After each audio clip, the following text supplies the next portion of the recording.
Hello, everybody. Welcome back to another edition of the Oklahoma City Sports Network. I'm the Cowboy Crab, and I'm joined, as always, by Brian. How's it going, Brian?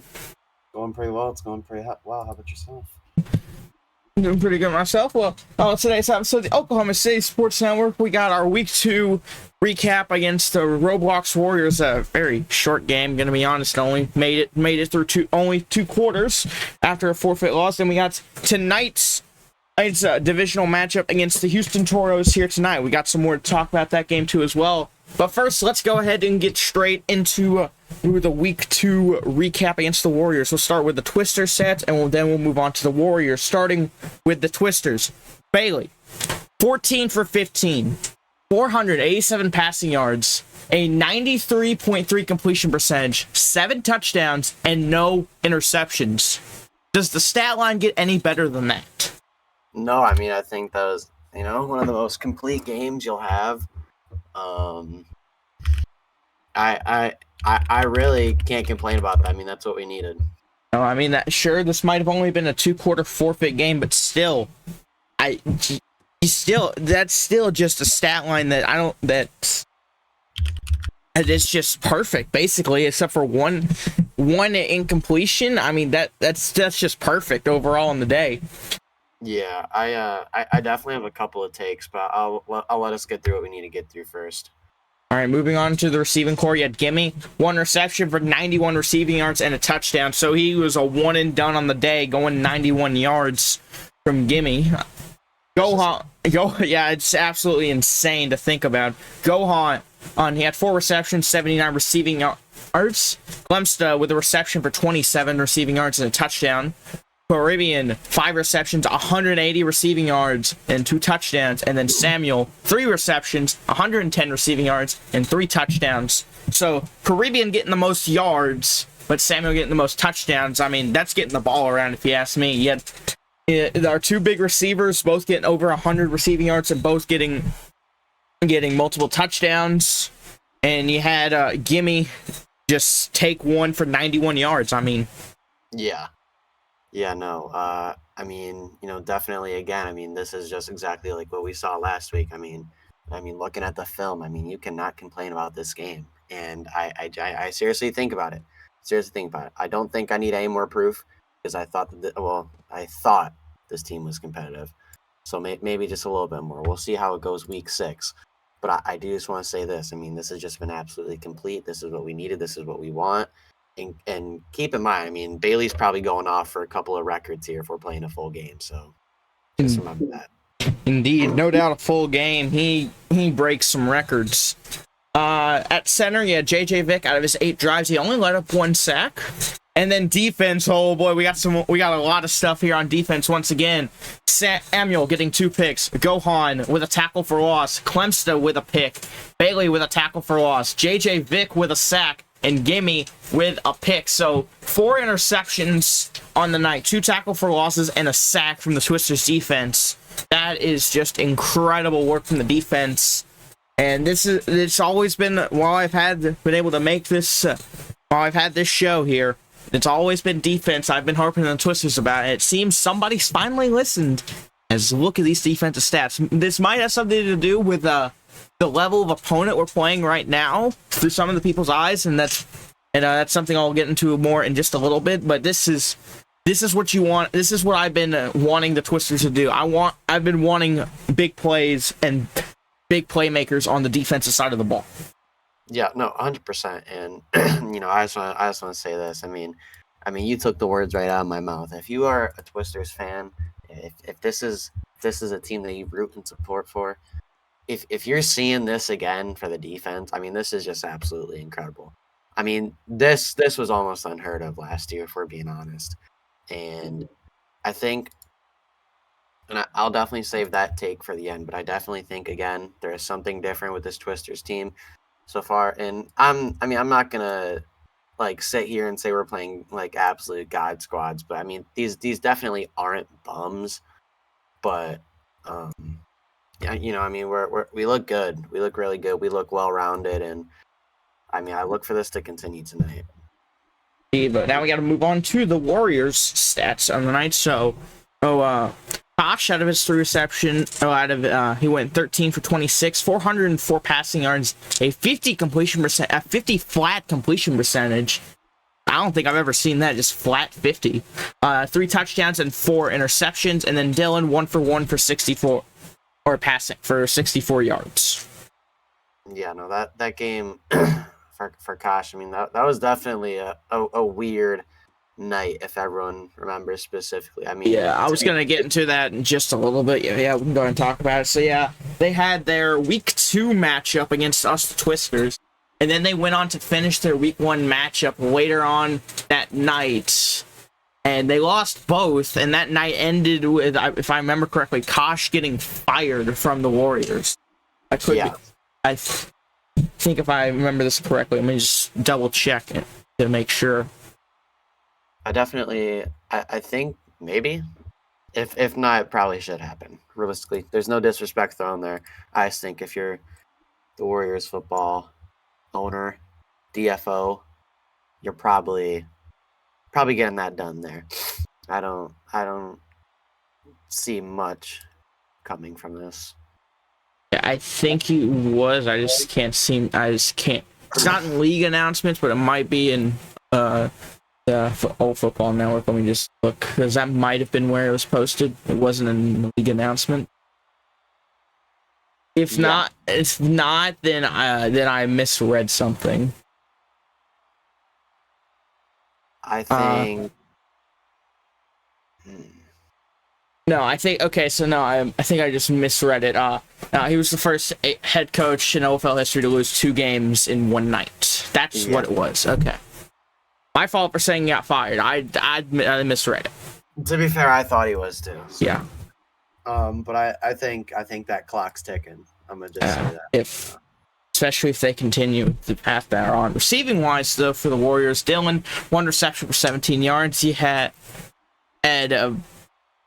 I'm not even trying to say that name, but I'm just gonna call him XO. 9 receptions, 335 receiving yards, and 3 touchdowns. Really, the only weapon for the Warriors when you look at the rest of these receiving stats. You had throw to me with a reception for 35 receiving yards, and Demisty with 2 receptions for 17 receiving yards. So for the Warriors, it's really just one guy at the receiving core, and then they just kind of get the ball. They kind of just go to the other people when they need to, or when XO isn't open. Yeah. I mean, the other 3 receivers not getting less than 50 yards. None of them breaking that, and only one of them getting more than 1 reception. So I just I look at this stat line and I almost cringe, because there's no flow of connection here. There's no teamwork, it feels like. I don't know. I guess in a way it kind of reminds me of last year Twisters in a way, and I only say that because I felt like Sammy, all he could do was be the leading guy. Yeah. And this just kind of feels like what it was, in my opinion. Well, center-wise, he had Chilling out of his 8 drives, the 2 tackle for losses in the sack, and then defense, Chilling also getting a sack. So for the Warriors, more just so a night to forget, since you lost 2 games in one night. So, and for the Warriors, this was just a showing out party. Samuel also making history, getting his 100th reception in this game. Congratulations to Sammy for making history. I was gonna say breaking records, but he's writing the history books right there. First Twister to get 100 receptions. Right, that's huge, and I think I'm gonna say this. I think Caribbean will be there soon, but you just wait. That's very likely. But now we got to talk about tonight's Week 3 matchup live here in Oklahoma City against the Houston Toros. Now, this game tonight is a lot more important than just any old division matchup with the Toros. This is the return game of a certain member of the Twisters Season 35 team to Oklahoma City. This is the return game for Resparkled back to Oklahoma City. Brian, I'm going to let you state your thoughts on this, because I'm going to get into it in just a little bit. Yeah, no, I mean, this game definitely has a lot over it, and I want to preface it like this, I don't think the Toros, I don't think their record actually portrays like the full story. Like last week, they only lost by 2, and if Resparkled can just hold on to the ball a little bit longer and limit his turnovers, they could have very well had a game with the Vikings, and they almost did. They didn't lose by as much as I thought they would, and I definitely think that he has a connection with uh, True, who is also for former Twister. I mean that obviously hurts to see him ball out like that, but I don't think I'd trade it for what we're doing right now. But again, main point, staying on topic here. I think if Resparkle can hold onto the ball a little bit longer, and I mean, this is really going to test our defense honestly, because looking at it, Settler, I think I don't he out of 11 drives put up 1 sack on a pretty loaded Blue Steel team, and that's not something I usually say. So I mean, again, and he keeps the defense guessing too. He can rush it, he can throw it. Resparkle is the kind of guy who can get the job done if it's going to be the case. Now, I don't. I would love to say this is going to be an absolute blowout, but like after like seeing all this, like they should have probably beat the Ducks. They probably should have been in the game against the Vikings. I mean, it's 21 points they're missing off turnovers. You do the math. They should have been right in this one. So I'm more rather gonna go.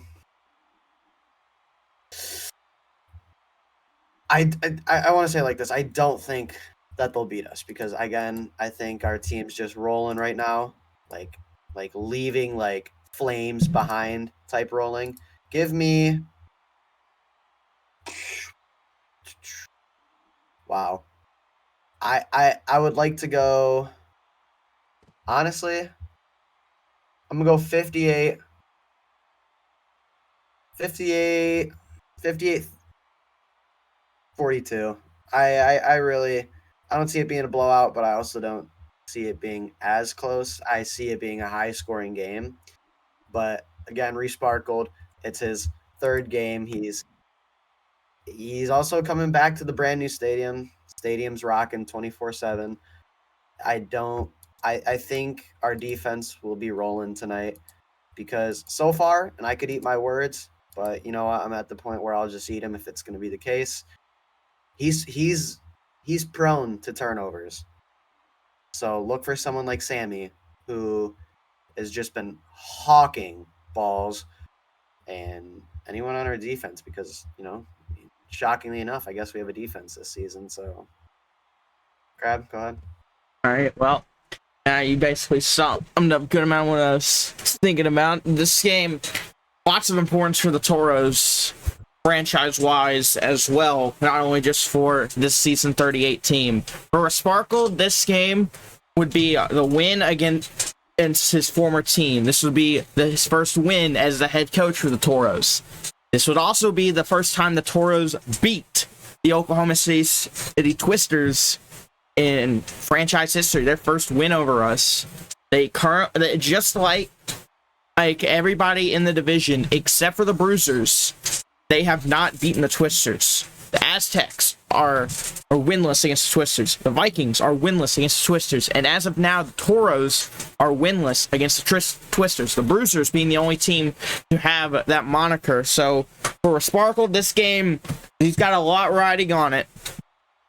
And there's no doubt he's thinking that, especially coming back to Oklahoma City. And I mean, this might not have been the stadium he played in, but this was the franchise he played for. Right. And if there's a good way to describe how this game would probably be like in real life, I wouldn't say this would be like Brett Favre returning to Lambeau or Russell returning to Seattle, but I'd say it's probably like a step down from that. I would say it's Brian Hoyer returning to Lambeau, or I'm sorry, Jesus Lord, Patriots. Yeah, there you go. Figured it out. Yeah. So I set in my new OFL media. I set the spread line for this game at 28.5 points. I had set that because the Twisters have been putting up a lot of points, and especially after that game last week, I just got a feeling that this offense is going to be putting up a lot of points, and the way this defense has been looking the past two games, I got a feeling we can be able to do something big against the Toros. So I'm gonna keep the stat. I'm gonna stick with my guns here with the spread that I made. Twisters tonight will get a huge win. I'm thinking I do the math to make sure I follow the spread line because I can't do math in my head.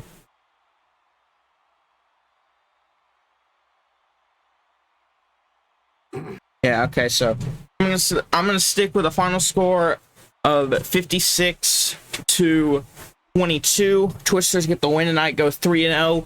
And right now, Brian, let's just currently look at the Plains Division standings. Twisters and Vikings currently tied.